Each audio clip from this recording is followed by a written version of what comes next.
The bourbon boom is happening and it just keeps going up and up. 120 proof, like bomb shit.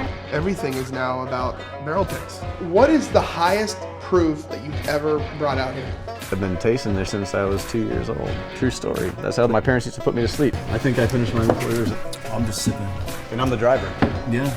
I'm not so much of a Peter fan like that guy. They're there to please everybody. I'm not there to please everybody. A little bit of corn on the palate, which generally turns me off. When now it's all about like who has the best barrel pick and just everybody's working together and collaborating. You knew you had to wear pants though. Hey, who are you? You can't come to a barrel pick and be soft. People are gonna talk shit for sure. Let's fucking go! LFG!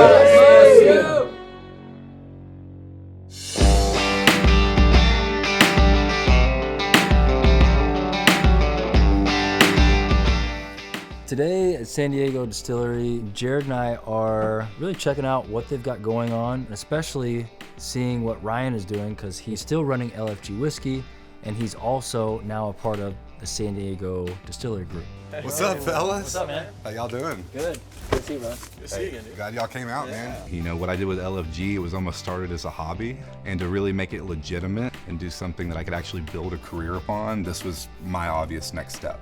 Y'all ready to check this place out? Hell yeah. Let's fucking go. Come on, guys. Hey, Eric, let's fire this thing up a little bit more. We've got our still and our distillers back here, y'all. I want to introduce y'all. Yeah. Oh, hey, what's up, guys? Trent, Jared. Hey, man, I'm Trent. I'm the founder of San Diego Distillery. Yeah, good to meet you. And head distiller, and head blender, and head bottler, and head janitor, and head anything that needs to possibly get done. So what do you guys have going on here? So we are distilling a chocolate banana stout that was a beer originally made by Bottle Logic.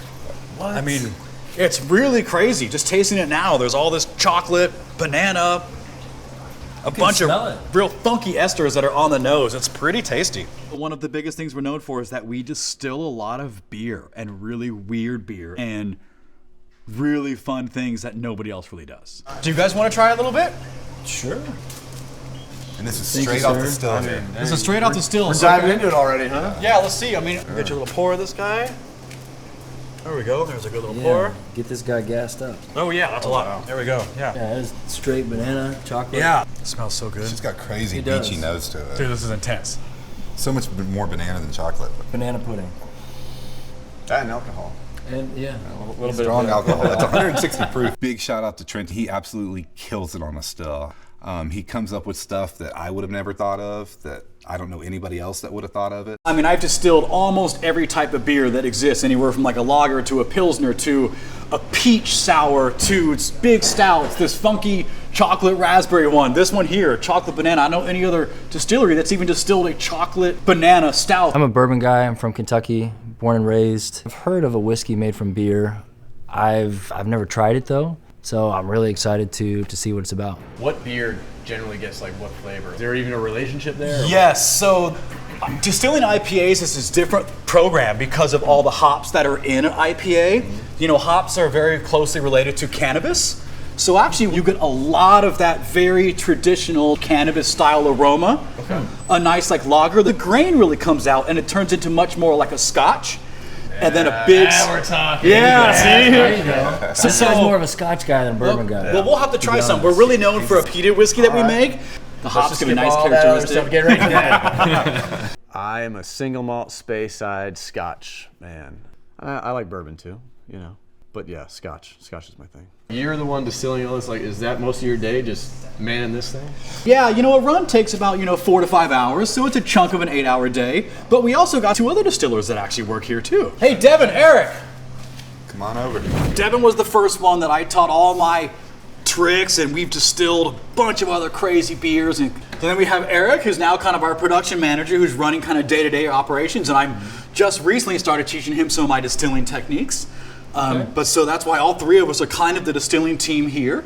And that's what makes us, have a bunch of different opinions and that kind of stuff about what we're doing here. Not enough of the craft beer community knows about what we do here, especially with craft beer. It's like bridging that gap between the craft beer drinkers and the spirit drinker. Awesome. Well, Yeah. Eric, is there anything that really stands out to you about what Trent's been teaching?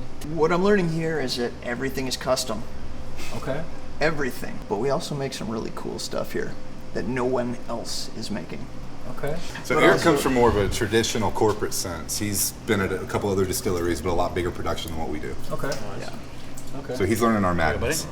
Yeah. Is there a method to the madness? There's absolutely a method to the madness. First thing I noticed when walking in here is just like how much you guys have packed into this warehouse. Like there's a lot going on here, so I don't know if we'll get through the whole tour today, but let's try to hit the next stop. Ryan's going to show you some awesome stuff that we've got going on over here, and then later I think we're going to do a cool little tasting of some of our really specialty stuff. All right. Y'all ready to see some barrels? Hell yeah, let's see the Check 'em barrels, out. Let's man. fucking go. Show us the way. After you.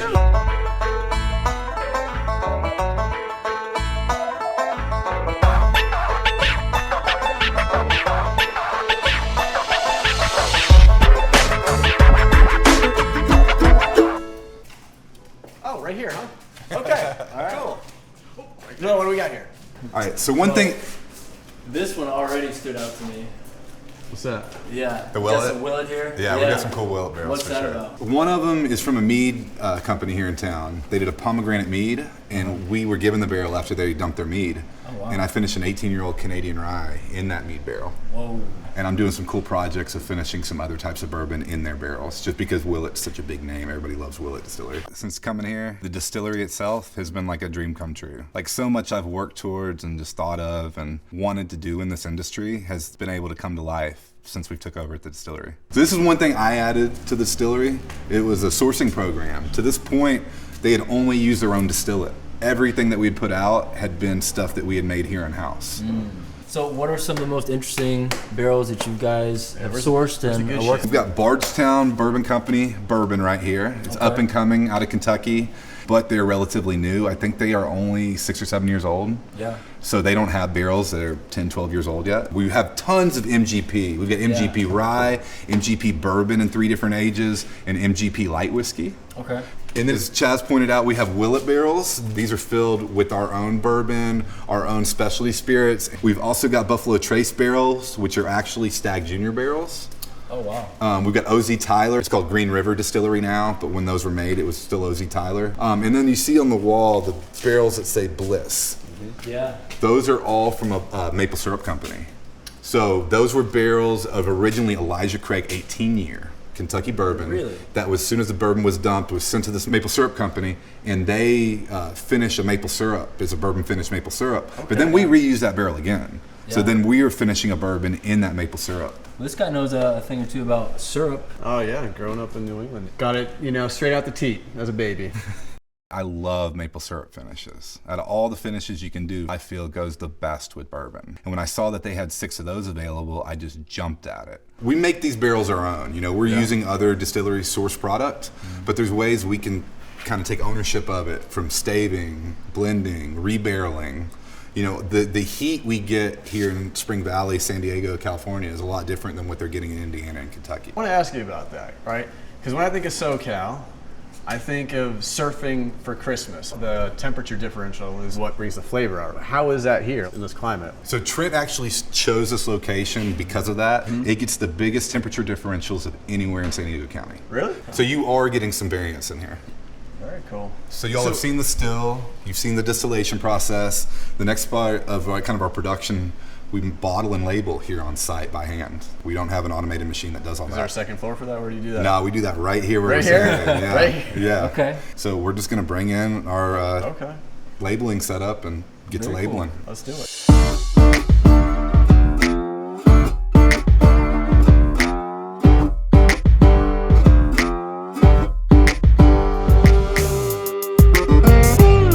So this is our bottling and labeling crew. Cool. What's up, guys? Hey, what's up, guys? Thanks for coming by. Eric here, he helps down all the production, as you see. He's in here 5 days a week. Adam and Chris are 2 of our biggest fans, but they come and help out in any way possible that we need. And as you see, we do everything by hand. All the bottling, all the labeling, all the corks, all the shrink wrap, everything is done individually. Some real manual labor here. How long Looks does that really take? cool. Give or take, I'd say it takes 2 hours to do a full barrel of 200 bottles. Why do you guys choose to do it by hand? One day we hope to have a full bottling line and have machines that do all this, but they're pretty expensive. Plus, you can call us handcrafted, right? Definitely leads more to the craft aspect of what we do here. Ryan, is there anything new that you brought to the table as far as branding and bottling and labeling here? One of my partners, he does have a branding supply chain management company, and he actually makes all of our labels.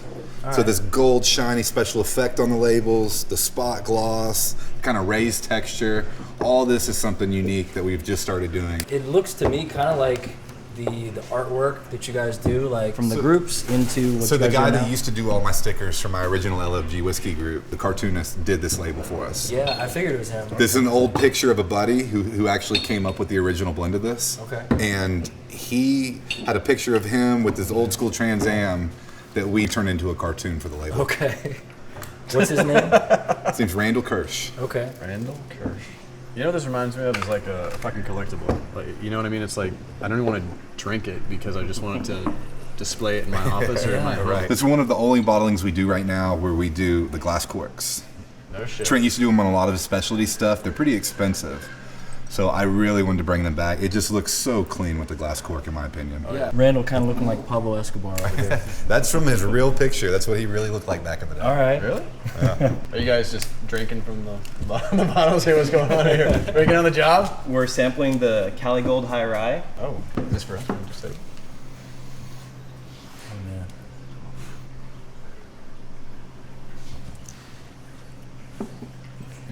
That's fantastic. That's good. That's so good. Wow. That's rich. That turned out really good. When I'm working a lot of the time, I mean, one of the favorite parts for sure is tasting whiskey every day. Like, it doesn't feel like work.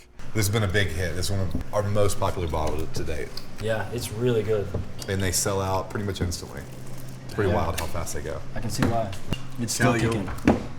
It's not just a clever title. That's rich.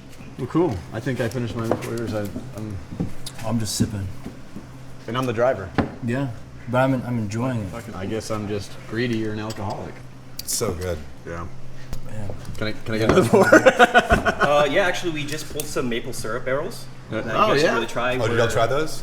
We haven't tried them yet. I haven't had this yet. Let's have your We've been time. waiting to try these barrels. This is what you were talking about earlier, right? It is. Okay. And you know what? Honestly think we should do a release of that for the distillery. Would y'all like Yeah. to join us for a barrel pick? Seriously? Yeah. Yeah, let's do it. Dude, of course. Yeah. A barrel pick. When I hear that, I'm getting excited because I'm all about that maple flavored barrel.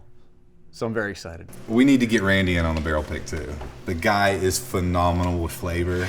He can taste stuff that other people can't. That would be awesome. Let's pick a barrel, y'all. That'd be fun. Cool. Yeah. We're gonna be drinking a lot more whiskey in 5 minutes. Yeah, definitely. Nothing wrong with that. I'm not driving now.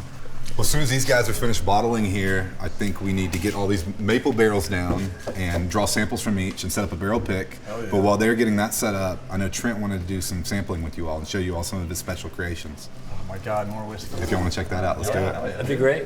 Yeah. Let's fucking Sounds go.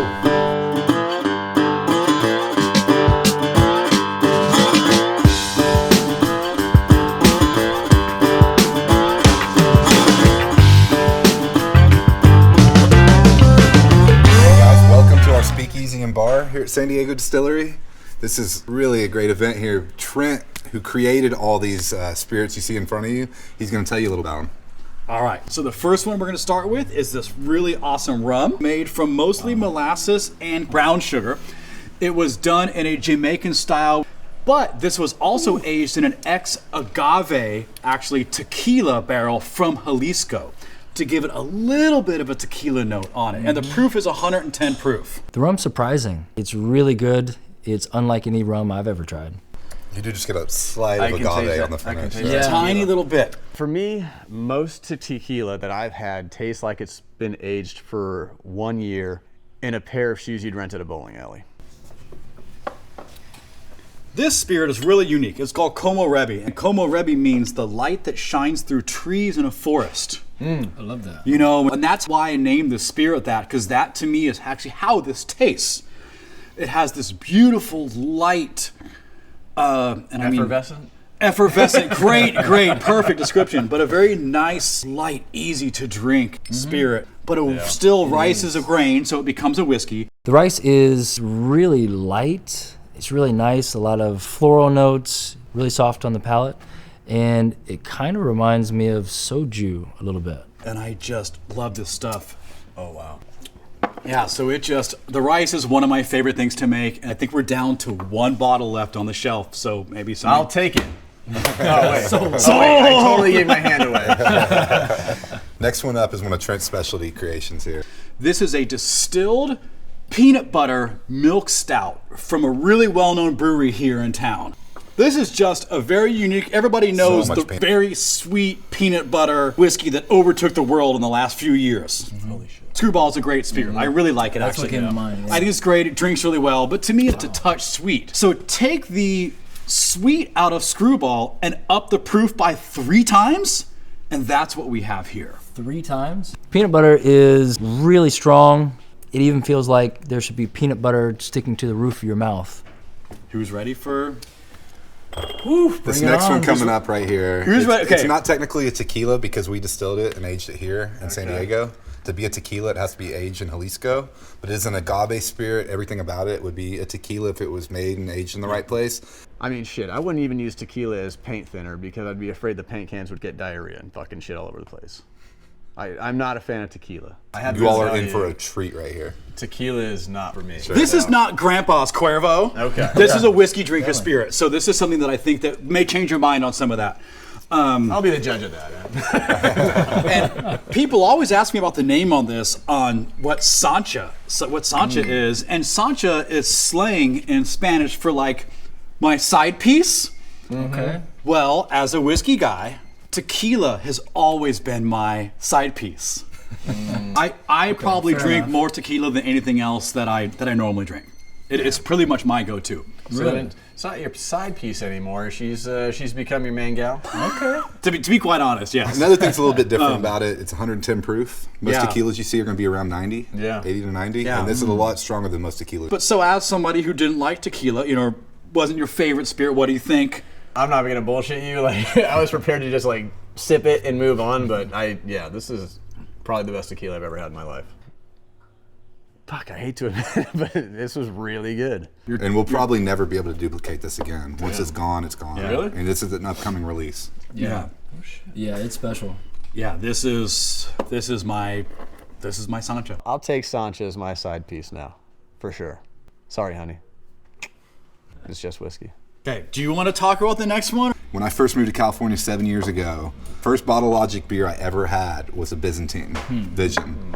And fell in love with it, fell in love with the brewery. The beer ended up getting recalled because there was re-fermentation going on from a yeast strain that was formed because of the nuts that had been used in the aging process of the beer. Really? All the Byzantine that was recalled, we got it on pallets and bottles, and we dumped it, distilled it, and then it's been sitting on the wall for about 3 years. Waited another year of letting it age because we figured it needed at least 4 years in the barrel.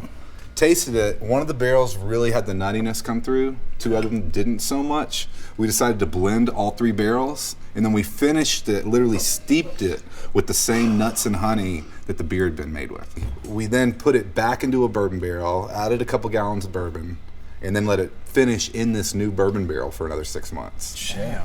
And so this was honestly 7 years in the process. So, just to walk through this, what is the notes that you get just on the aroma on this? Because it's absolutely nuts. I get hazelnut specifically. Okay. This used 3 different types of pistachio? notes. Bingo. Yeah. Bingo. Yeah. Wow. There's one more nut. And I don't know anybody who's actually Is it a using real nuts. nut or is it a legume? It's a It's a real nut. It's a real nut. Okay. I just want to know. I was gonna say walnut. I don't know. Bingo. Yeah? Yeah? Holy shit, Yeah. dude. Yeah, and you guys absolutely nailed. I can't believe we got all 3 nuts right off the bat. You guys absolutely crushed it on that one. Super tasters over here. Holy shit. Man, I'm feeling great. Every year, there is a meeting in LA called the Peatin' Meetin', and it is the largest festival of peated whiskey in the US. So I import all the peated malt directly from Scotland. It comes from two different places. We do all the fermentation, distillation, and aging here, of course, too. But so when you bring this right to your nose, we'll go back to doing our tasting. This is not a spirit for the faint of nose, heart, mind, or anything else. If you want, I'll taste it for you. You don't even need to taste it. I'll take it. Yeah. Jared from Boston and his Scotch-Irish roots, which I'm not so much of a peated fan like that guy.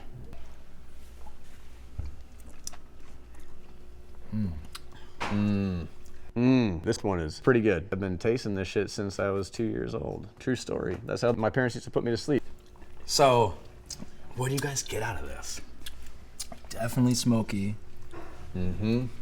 Like logs on a fire smoky. Pepper and berry is like my favorite combo in Scotch, and so this has it. So I think that's the end of our tasting. I showed you our 6 things, but you know the rice and the Byzantine, those work really well together. I can see that.